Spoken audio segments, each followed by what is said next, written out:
안녕하세요. 이세영 목사입니다. 너무 추워서 제가 녹음을 할 때 다른 방으로 오는데 저희 리더들이 늘 모이던 304호로 왔는데 난방을 틀었는데도 어이 추워라.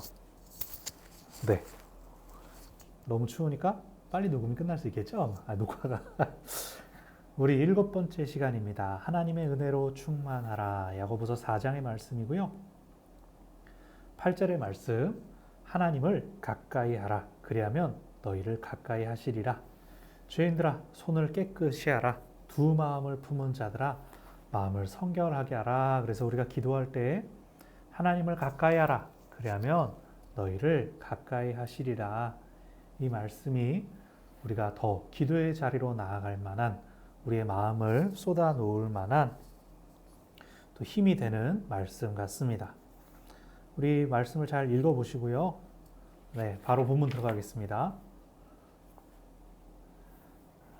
한국교회는 특별한 영적 축복의 시대를 살고 있습니다. 여기 무슨 말씀이냐? 우리가 책도, 신앙서적도 많이 읽을 수 있고 또 성경에 대해서, 설교에 대해서 굉장히 많은 것들을 접할 수 있는 시대죠. 은혜 받으려고 하면 얼마든 은혜를 받을 수 있고 심지어는 기도에 대한 안내를 받으려고 할 때에도 오죽하면 봉쇄 수도원에 대한 다큐멘터리가 나오고 영화가 나옵니다.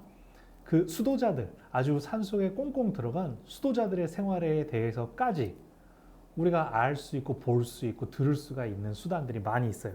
하나님의 말씀도 마찬가지고 또 우리가 지금 비대면 예배 권고 상황이지만 집에서도 얼마든 예배할 수 있고 기도할 수 있고 쉽게 이 신앙적인 도움들을 받을 수 있는 환경이 열려 있다는 거죠. 오히려 또 얼마나 좋습니까? 홈페이지 여기저기 돌아다니면서 또 기독교 방송 같은 데 보면 목사님들의 설교 다 찾아가지 않아도 순서대로 주제별로 나오기도 하고 갓피플 어플 보니까 와 대단하던데요. 뭐 최근 것뿐이 아니라 아예 성경이면 성경대로 주제별로 참 좋은 때입니다. 그러나 마지막 문장, 이 시대를 살아가는 그리스도인들은 다음과 같은 질문에 정직하게 답할 수 있어야 됩니다. 우리는 우리 자신들의 영혼에 대하여는 어떻게 행하고 있습니까? 우리가 귀로 듣고 눈으로 보고 할 수 있는 여러 가지 좋은 것들이 있지만 영혼에는 어떠냐는 준엄한 질문입니다. 우리 야고보서 말씀 계속 묵상했죠. 영혼 없는 몸이 죽은 것 같이 행함 없는 믿음은 죽은 것이다 라는 이 외침을 묵상해야 됩니다. 영적인 특권에 그 복들을 누리고 있지만 정작 우리 영혼의 모습이 위기에 있을 수도 있다는 거예요. 왜? 내가 영적으로 어떤 상태인지 스스로 진단하지 못한다면 그렇게 영적 안목이 흐려져 있다는 뜻이 되거든요. 많은 그리스도인들이 외적인 신앙 고백, 헌금하니까 예배 드렸으니까 그렇게 종교적 의무를 다 했다라고 착각하는 거예요. 삶의 변화는 일어나지 않으면서 특별 부흥회 설교 듣고 아멘 하는데 정작 그 정신대로 살지 않을 수 있어요. 이게 우리 모습이에요, 다. 우리 모두 예수님의 책망을 기억해야 됩니다. 마태복음 15장. 입술로는 나를 존경하되 마음은 내게서 멀도다. 이건 사실 예수님께서 지적하신 거지만 하나님의 말씀이셨죠. 하나님께서 이미 구약시대에도 여러 번 말씀하셨죠. 헛된 경배, 헛된 신앙생활, 헛된 찬양. 형식적인 신앙은 그런 것이다. 그래서 여러분 아까 4장 8절에서 본 것처럼 하나님께 가까이 나아가기를 시작하십시오. 내가 종교적인 어떤 행동이나 말이나 그런 것으로 채워졌다고 끝나는 것이 아니라 내 마음이 정말 하나님께 가까운가 것을 점검해야 됩니다. 그래서 기도해야 됩니다. 본문, 모든 사람은 다른 사람들과의 관계 속에서 살아가고 외적인 모습, 내적으로는 자아 만족을 위해 목표를 세우고 노력합니다. 운동하고 또 마음 다스리고 여러 가지가 있죠. 외적 삶, 내적 삶, 이중적인 삶의 여정은 누구든지 가지고 있어요. 그러나 우리 문제는 삶 자체보다 삶의 방식이 어떠하냐. 잘못된 삶의 방식과 잘못된 동기로 인해 사회나 교회 공동체가 다툼과 분열이 일어납니다. 또 우리 공동체가 굉장히 주의해야 될 부분도 지금 이 시점, 이런 부분 같습니다. 우리의 삶의 방식은 어떠한가? 먼저 다툼과 분열이 일어나는 원인, 본문과 함께 살펴봅시다. 야고보서 4장 1절부터 3절까지 싸움과 다툼의 원인은 무엇이냐? 1절에서 정욕으로 쫓아난다라고 대답하고 있어요. 정당하지 못한 방법으로 취한 모든 행위, 욕심과 살인과 시기는 어떠한 결과를 초래합니까?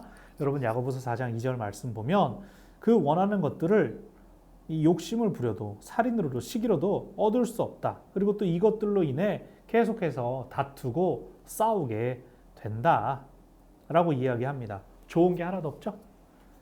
자, 기도의 필요성과 잘못된 기도에 관한 교훈 2절, 3절 말씀을 보면 하나님은 구하는 자에게 주시는 분이십니다. 그러나 구하여도 받지 못함은 잘못된 데 쓰려고 정욕으로 구하기 때문이다 라고 합니다. 그렇기 때문에 내가 기도할 때 이것은 내 기도가 응답되나 안 되나 이거가 아니라 먼저 기도할 때 내가 왜 이 기도를 드릴까 그것을 돌아봐야 돼요. 출발부터 잘 해야지 잘못된 기도를 막 드리고 있으면 안 된다는 거예요. 정욕으로라고 했죠. 예를 들어 재물에 대한 부분이 이런 부분이 많이 걸립니다. 선한 의도를 가지고 내 생각에는 이제 우리 집이 넓어지면 넓은 집이 되면 셀 모임도 우리 집에서 할 수 있고 막 그렇게 내가 하나님께 쓰겠습니다 라고 하면은 하나님은 물어보신다고. 지금은 그렇게 크지 않은데요 라고 대답할 수 있지만 지금도 할 수 있는 게 분명히 있는데 우리가 기도할 때 그렇게 기도한다는 거예요. 제가 아는 전에 집사님이 이렇게 열심히 기도를 하시더라고요. 집이 커졌을까요? 제가 아는 한에서는 그러지 않았어요. 왜냐하면 당장은 안 그랬거든요. 셀 리더를 이제 하고 싶어서 자원을 했는데 열심히 하셨는데 교회에서 열심히 하시고 그러셨는데 기도가 잘못됐다 이건 아니지만 그 마음에 있는 더 큰 의도, 더 큰 갈망은 과연 어디에 맞춰져 있는가라는 것이죠. 우리가 기도할 때 뭐든지 더 많이 구하는 것이 다 욕심이다 이것은 아니에요. 다만 우리가 기도할 때 쉽게 빠지는 오류를 말씀드린 겁니다. 왜 기도하지? 이게 있어서 내가 무엇을 할 수 있나도 있고 실제로 내 삶에서 차지하는 비중들이 있겠죠. 돈이 많아지고 차가 바뀌고 집이 바뀌면 내가 누리는 이익이 커진단 말이에요. 하나님의 나라와 하나님의 의를 먼저 구하라고 우리 주님께서 말씀하셨죠. 기도의 의도를 잘 봐야 됩니다. 자, 싸움과 다툼, 외적인 모습이에요. 그리고 마음의 정욕, 욕심, 시기심, 내면의 모습, 외면과 내면이 매우 밀접한 관계가 있습니다.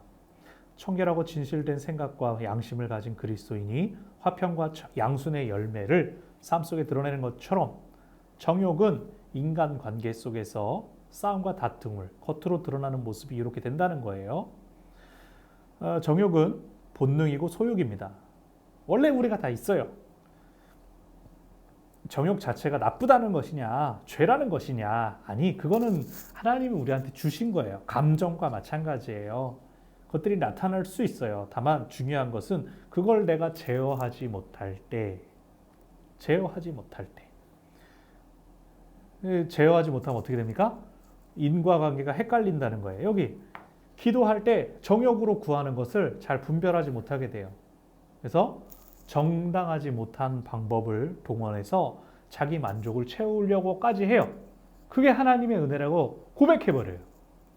그러면 정당한 방법을 써서 오랫동안 얻지 못하는 사람들이 상대적으로 덜 신령한 사람이 되고 교만의 문제로 이게 굉장히 많이 갑니다. 그래서 그러한 본능적인 태도를 제어해야 됩니다. 어떻게? 말씀과 기도로서. 거듭난 속사람은 하나님의 거룩한 법을 즐거워합니다. 우리 지체 속의 육신의 소욕은 우리를 죄의 법 아래 사로잡으려고 싸움을 일으켜요. 이게 로마서 7장에서 나오죠. 오호라 나는 곤고한 사람이로다. 하나님의 법을 즐거워하되 내 육체로는 죄의 법 아래 사로잡힌다고 바울이 어떤 사람의 입을 빌어 탄식했습니다. 싸움의 원인은 정욕, 죄악된 욕심입니다. 욕심의 뒤에 도사리고 있는 마음의 정욕, 살인 뒤에 도사리고 있는 경쟁심, 다툼 뒤에 도사리고 있는 시기심의 문제가 나에게 언제 어떻게 드러날까요? 자, 제가 몇 가지를 써봤어요. 여러분 가장 쉽고 간단하게 뭐 여기서 살인 뭐 경쟁 다툼 이렇게 하면은 우리 잘 생각 못해요. 여러분 솔직하게 여러분 비방록에 뭘 쓸지 모르겠지만 아주 간단한 문제. 쇼핑몰 장바구니를 뒤져보십시오. 저는요, 저도 장바구니 담겨져 있어요. 저도 쇼핑몰별로, 인터넷 쇼핑별로 있습니다. 내가 이걸 어디다 담았더라? 막 헤매고 있어요. 보통은 이제 최저가 나오는 데로 들어가는데, 근데 장바구니가 그 10페이지가 넘어가면 다음 페이지가 나오더만요. 저는 몰랐는데, 예, 제 가까운 누군가의 장바구니를 보고 깜짝 놀랐습니다. 아이쇼핑 할 수 있죠. 담아놓을 수 있죠. 할 수 있어요. 이거 나쁜 건 아니에요. 근데 그 하는 의도가 뭐냐? 그걸 통해서 아이쇼핑 통해서 내가 무엇을 채우고자 하느냐? 그렇지 않아요? 이게 뭐 오늘의 특가 딜 이런 거나 관련 상품 나는 모자 하나 보려고 들어갔는데 모자 보다 보니까 가방 보고 가방 보니까 신발 보고 그러니까 옷 보고 그러다가 이제 뭐 어디 백화점 행사 안 하나? 이렇게 되고 시간 가는 줄 모른다고. 이 옆에는 이제 장바구니 못 담은 것들은 검색 목록이 뜨고 최근 본 상품 옆에 리스트가 있죠? 한번 살펴보세요. 내 마음이 거기 있다는 거예요. 요즘 검색 대단하지 않습니까? 내가 무엇에 대해서 쇼핑몰에서 검색했는데 그것에 대한 광고가 웹 서핑하다가 나타나게 되고 참 세상이 계속 우리를 소비로 이끌려고 해요. 우리가 무엇에 관심을 가지고 있는지를 알려준다는 거예요. 어떤 분이 커뮤니티에서 막 항의를 했대요. 이거 왜 사이트에서 볼 때마다 난 자꾸 음란한 광고가 뜨냐? 왜 자꾸 내가 글로 보게 하냐? 그랬는데 답변이 걸작이었죠. 우리는 구글에다가 구글 광고를 띄울 뿐이다. 그 광고는 여러분의 검색 목록에 이렇게 돼서 뜨는 거다. 그분은 결국 그 커뮤니티 삭제하고 도망갔죠. 그런 거예요, 여러분. 내 마음이. 예수님 말씀하셨죠? 보물 있는 곳에 마음이 있다니까요. 또 시기심, 다툼, 경쟁에 남들과의 비교를 통해서 자기 성취를 확인하지 말아야 됩니다. 여러분 자녀분들 공부할 때 많이 그런 얘기 하시는 분들 계실지도 몰라요. 야, 옆집에 누구는 누구 집사님네 누구는 교회에 누구는 그러면 성취를 자기 스스로 내가 어느 정도 갔다 이게 아니라 쟤는 얼만큼 했나? 이걸 본다는 거예요. 우리도 마찬가지죠. 가방이니 집이니 차니 다 왜 그렇습니까? 누구는 뭐 끌고 다니네, 누구는 뭐 끌고 다니네. 비교하지 말아야 돼요. 이거는 교역자 세계도 마찬가지고요. 교회 봉사하는 분들도 다 똑같은 문제예요. 건강한 어떤 경쟁, 선의의 경쟁이란 말이 있는데 사람이 약하잖아요. 괜히 막 하나 더 보게 된다고. 내가 가지고 있는 좋은 게 있는데 자꾸 남하고 비교하게 된다는 거죠. 그러지 말아야 됩니다. 그걸 고쳐야 됩니다. 여러분 한번 생각해 보세요. 몰래 적으세요. 자, 인간은 스스로 비천하고 아무것도 할 수 없는 무기력한 존재임을 인식할 때, 내가 그걸 자각하고 인정할 때 하나님의 크심을 발견합니다. 하나님을 깊이 신뢰하는 사람일수록 겸손의 성품을 가지고 있습니다. 하나님이 하실 수 있어요. 내가 하는 게 아닙니다. 하나님이 하실 겁니다. 고백하게 돼요. 우리가 온전히 신뢰해야 될 하나님 어떤 분이실까요? 4절부터 6절. 각 개인은 선택한 길에 대해 책임을 져야 됩니다. 그리스도인에게 있어 영적인 간음의 의미는 무엇일까요? 여기서는 세상과 벗됨으로 하나님과 원수되는 것이 마치 영적인 간음이다 라고 이야기해요. 신약 성경에 와서 고백하는 게 우리는 하나님의 권속, 하나님의 가족이란 뜻이죠. 우리 하나님의 자녀가 되었습니다. 근데 우리 하나님의 가족이란 말이에요. 하나님과 한 그룹이 되어 있는데 세상과 친구를 맺으면 하나님께 대하여 죄를 짓는 것이라는 거죠. 여러분들 계속 자녀 얘기하지 않습니까? 질 나쁜 친구 만나면 얼마나 속상해요. 하지 말아라? 그러면 애들이 뭐라 그래요? 걔는 그런 애가 아니야 라고 하든가 엄마가 몰라서 그래. 혹은 내가 잘 컨트롤할 수 있어. 근데 그 엄마가 듣고 아빠가 듣고 안심합니까? 아니라는 거예요. 하나님도 마찬가지라는 거예요. 그건 간음과도 같다. 마음이 글로 가 있으니까. 조심해야 됩니다. 이 세상과 벗된다는 게 긍휼을 구제의 대상 이것과는 다르죠. 벗은 진짜 친구예요. 동료. 그를 보면 나를 알 수 있게끔 하는 그런 벗이에요. 세상에 벗된 자, 교만한 자들. 아까 말씀드린 세 번째 사례. 내가 컨트롤할 수 있어요. 하나님 어떻게 대하십니까? 원수로 여기고 물리치셔요. 그 물리치신다는 게 어떻게 해요? 꺾어서 굴복시켜. 그 생각이 틀렸다는 것을 물리 치료를 하셔요. 근데 왜 굴복시키는 게 어디 한번 혼나봐라 이게 아니라 정신 차려라. 사랑의 매 같은 거죠. 이 말 자체는 교육적인 말은 아니지만 사랑의 물리 치료. 원수로 여긴다는 건 하나님과 거리가 멀어진다는 거예요. 하나님이 그걸 내버려 두지 않는다고요. 기회를 주고 와라 칵 퍽 자 이게 되는데 도망가죠. 도망가면 또 하나님 기다리죠.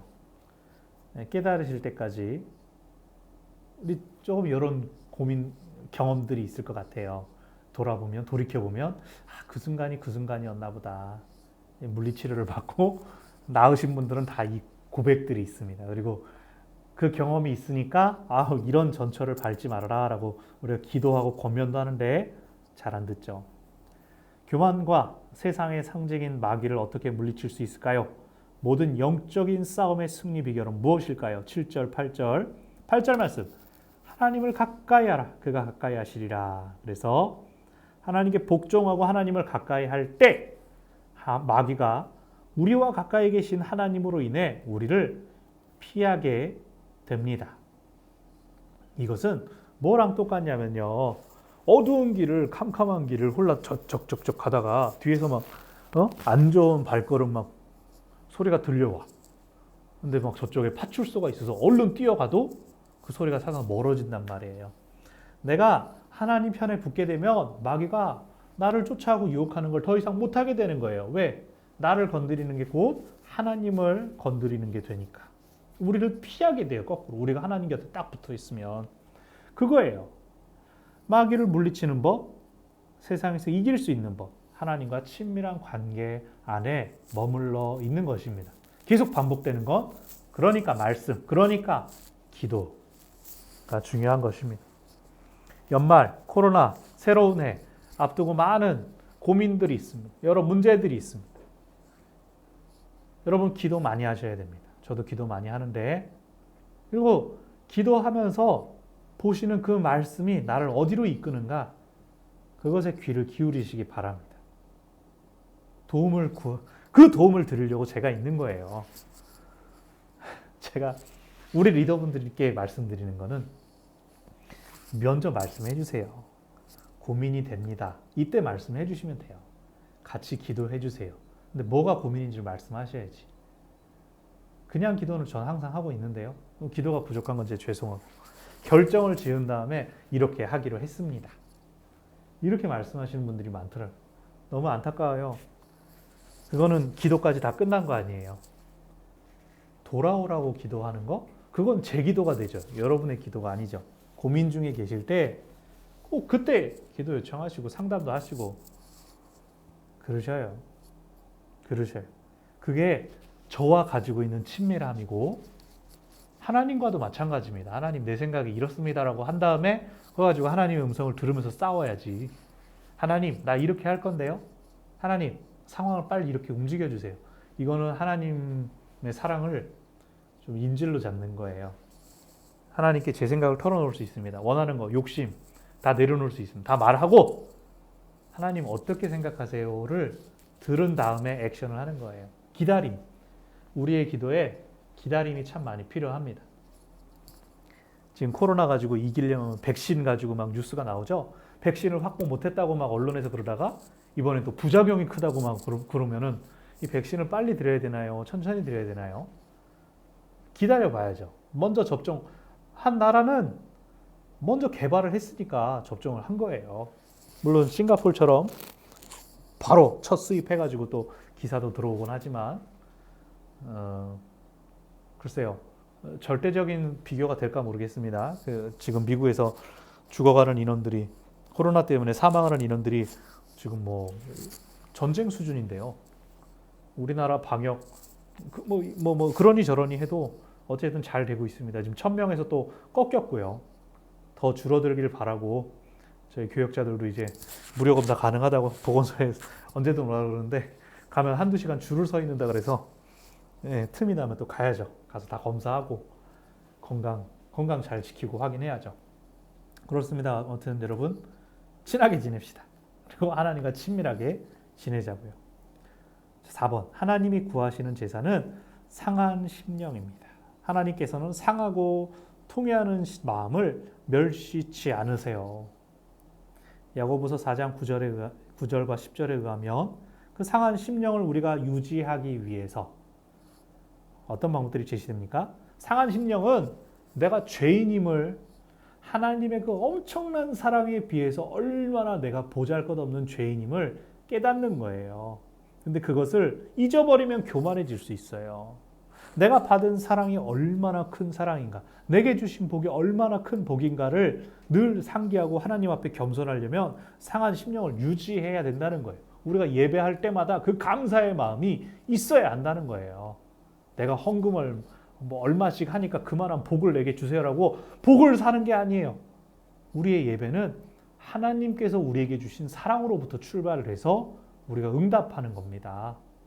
그리고 한 주 한 주 또 매일 말씀 앞에 나오는 이유는 그 매일 채워주신 은혜를 다시 확인하면서 그 사랑 안에 거하려고 하는 거예요. 이 원리를 잘 기억하시면서 상한 심령을 유지하기 위해서는 여기 제가 똑같이 썼죠. 본질적으로는 죄인이라는 걸 늘 기억해야 돼요.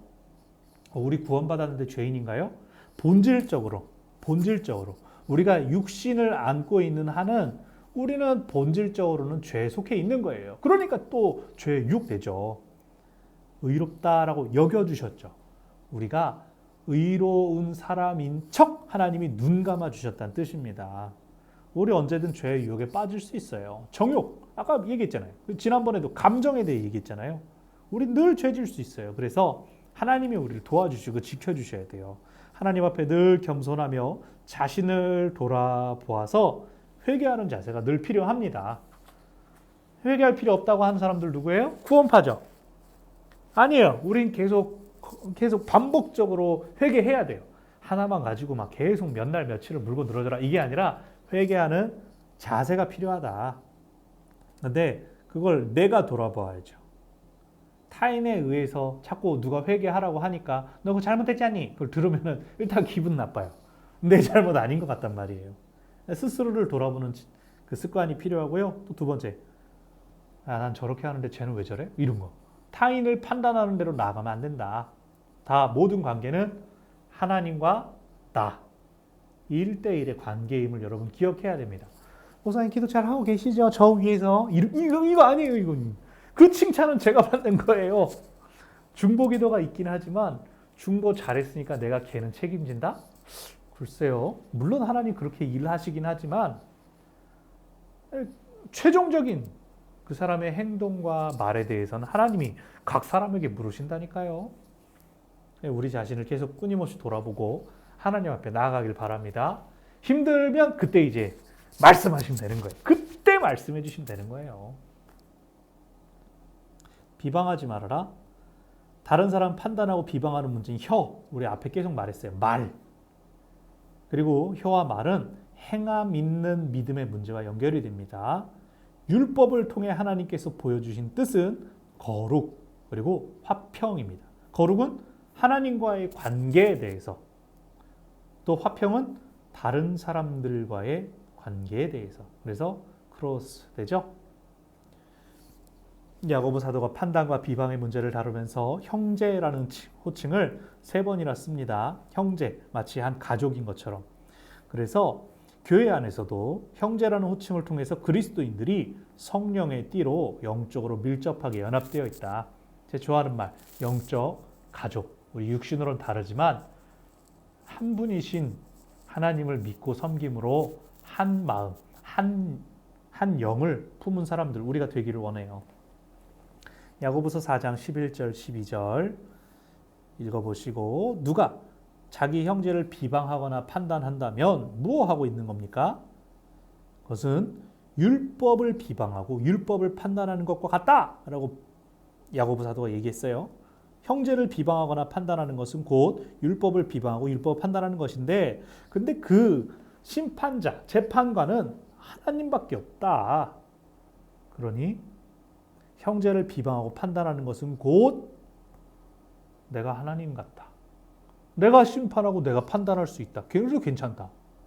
하나님이 되는 것과 같다. 뭐 떠오르세요? 창세기 3장에서 이거 열매 하나 먹으면 하나님처럼 돼. 눈이 밝아져. 아니라고요. 속는 거예요. 비방하고 판단하는 게 내가 우위에 있는 것처럼 생각하게 하지만 아니에요. 하나님 싫어하시는 거예요. 절대 그럴 수 없어요. 사람이 사람을 판단하는 일 왜 어리석은 일입니까?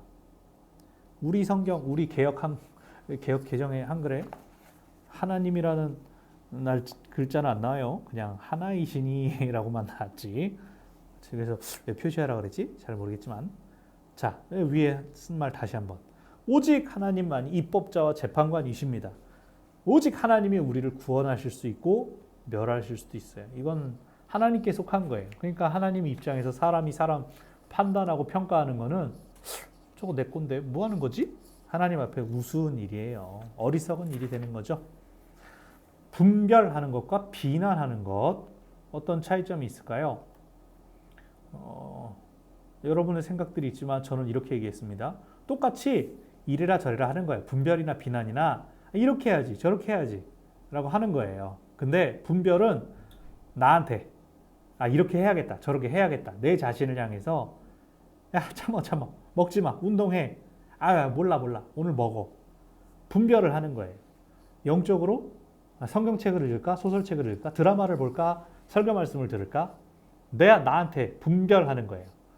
식별이라는 단어도 있고. 근데 비난은 뭐예요?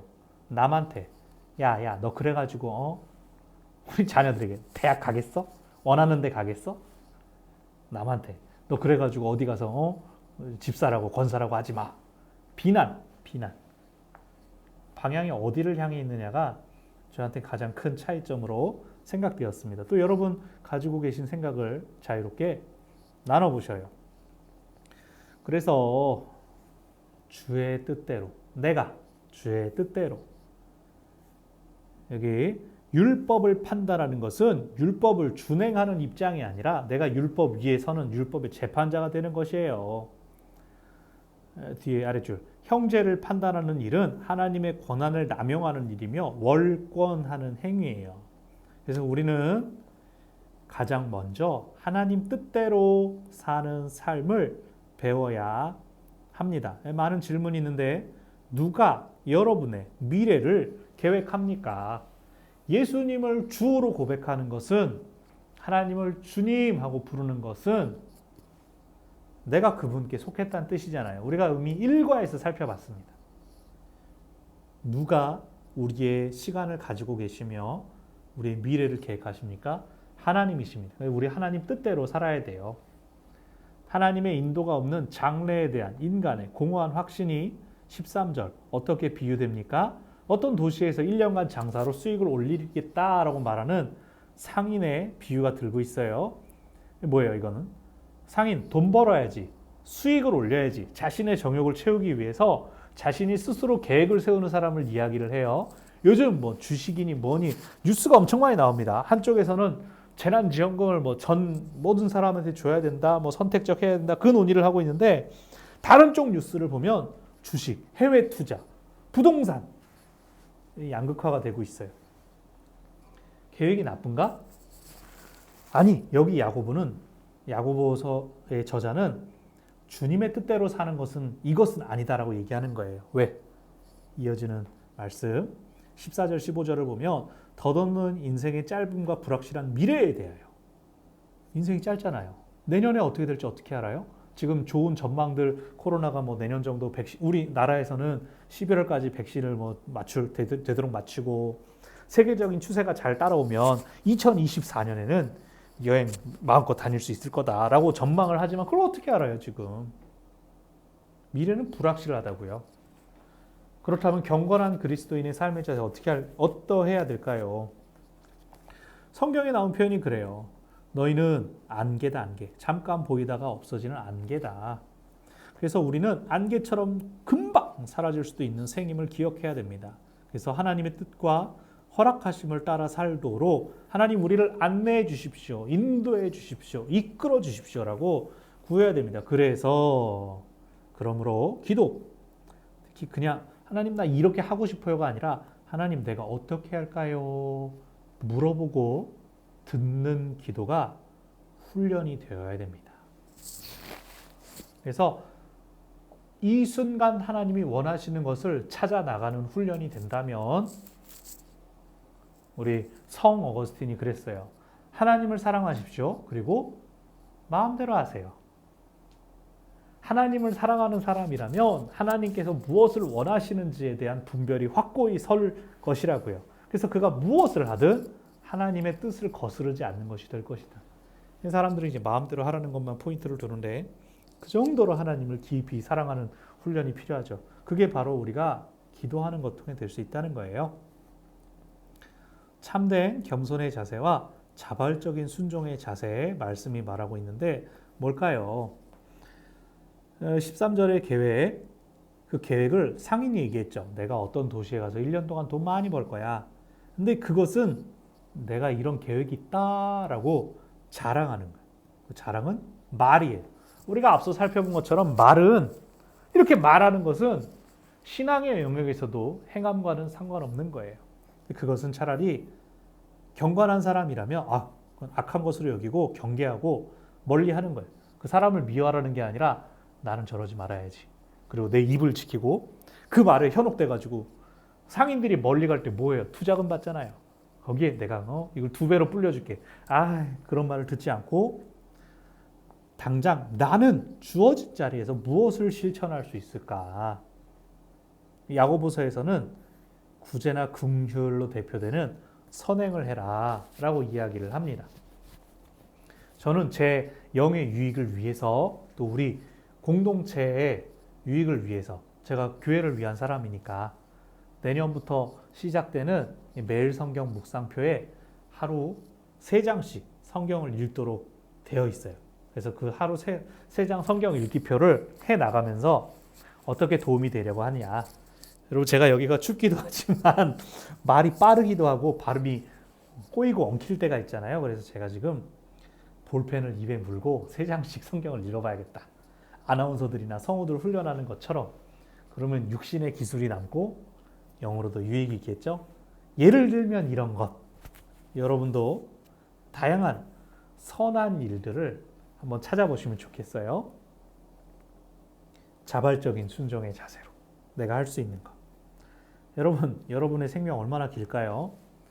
유엔에서 얼마 전에 재작년인가 발표했을 때 현재 60대인 분들은 향후에 110세에서 120세까지 살 수 있을 거라고 봅니다.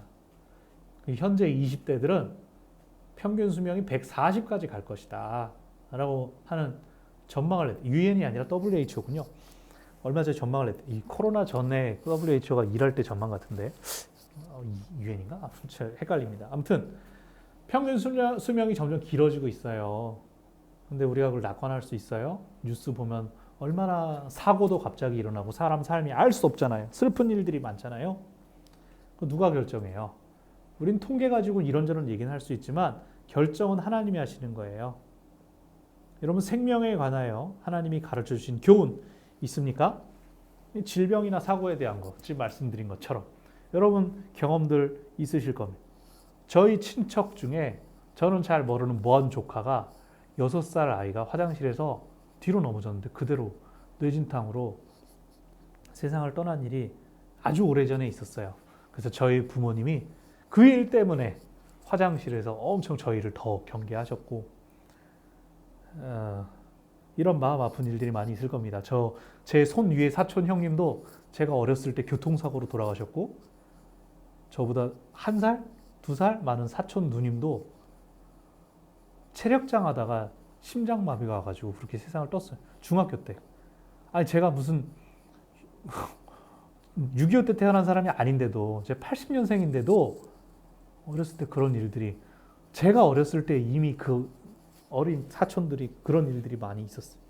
저 사랑하는 친구 고등학교 때 친구 벌써 세상 떠난 친구도 많고요. 그래요. 생명에 관해서 여러분 뭐 저보다 더 많이 알고 계시겠죠. 안타까운 사연들 되게 많겠죠. 제가 며칠 전에 한 기사를 봤습니다.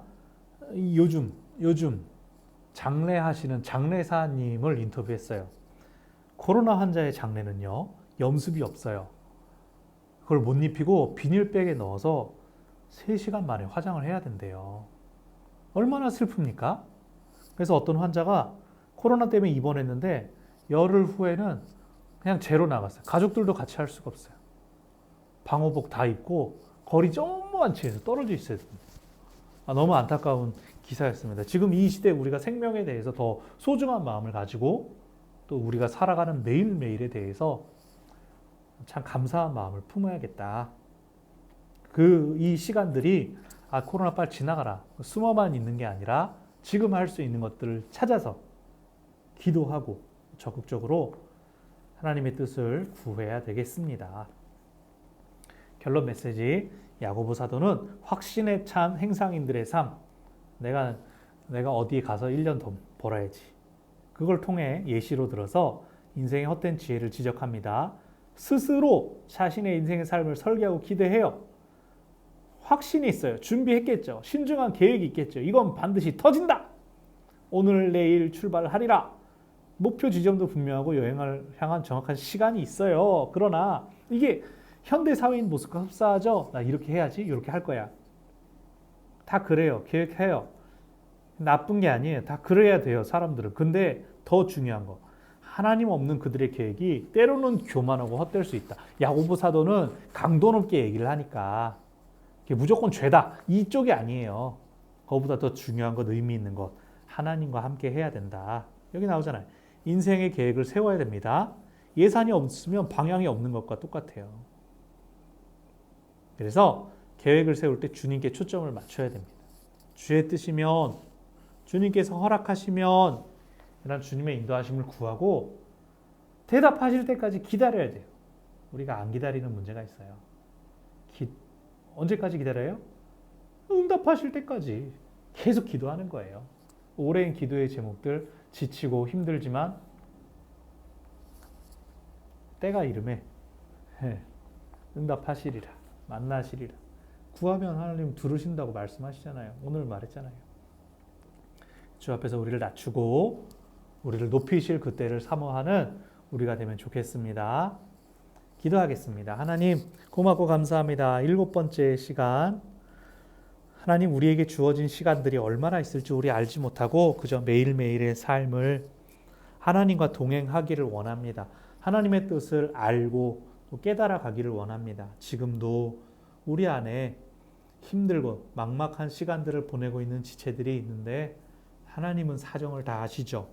그것들이 다 지나가고 우리가 마침내 하나님의 뜻을 깨닫기까지 우리를 겸손하게 하시고 또 하나님의 음성을 들을 수 있는 기다림, 인내를 허락하여 주십시오. 지치지 않게 하여 주시고 속히 찾아와 주십시오. 교회가 어려운 시기에 있습니다. 그러나 그것이 교회라서 당하는 불이익이 아니라 이 어려운 시기 세상과 연대하며 세상을 위해서 아파하라는 하나님의 명령이신 줄 알고 하나님이신 당신을 기꺼이 낮추셔서 세상으로 오셨던 그 주님의 낮아지심처럼 교회도 우리도 기꺼이 낮아져서 하나님께서 오늘 우리에게 요구하시는 바를 담대히 행하는 종들이 되게 하여 주십시오. 감사와 찬양을 드리며 예수님의 이름으로 기도합니다. 아멘. 광고 말씀, 이번 주 금요일 날 성탄절 예배 온라인으로 드려집니다. 우리 담임 목사님 유튜브 계정 알고 계시죠? 그리고 또 카카오톡 채널을 구독하시면 시간에 맞게 예배 시간이 되면 알람이 나갑니다. 링크를 접속해서 바로 들어오실 수 있으니까 그렇게 접속하셔서 성탄절 떨어져 있지만 함께 그 시간을 보내기를 바라고요. 또 성탄절 저녁 금요 심야 기도 시간 8시부터 성탄절 예배는 11시부터고요. 그리고 저녁 8시부터는 또 담임 목사님 마지막으로 하는 금요기도회 시간이 있습니다. 또 평상시에 금요기도회와는 또 다른 프로그램들이 있다고 해요. 가족분들끼리 식사 맛있게 하시고 또 함께 온라인으로 또 그 시간 나누시면 좋겠습니다. 그리고 돌아오는 주일 오후에 목사님 사임 예배가 있는데 아마 지금 또 집합금지 명령이 떨어졌기 때문에 온라인으로 진행을 할지 이것은 제가 또 광고를 드리겠습니다. 다음 주 목사님 없는 수요일이 되는데 다음 주에 이 마지막 8과 올려드리면서 올 한 해를 마무리를 하고요. 우리 내년에 또 여러 부분에서 바뀌게 됩니다. 그 바뀌는 변화들을 여러분 같이 들어주시고 또 같이 기도하면서 그렇게 하면 좋겠습니다. 감사합니다. 또 뵙겠습니다. 필요한 게 있으면 연락 주십시오.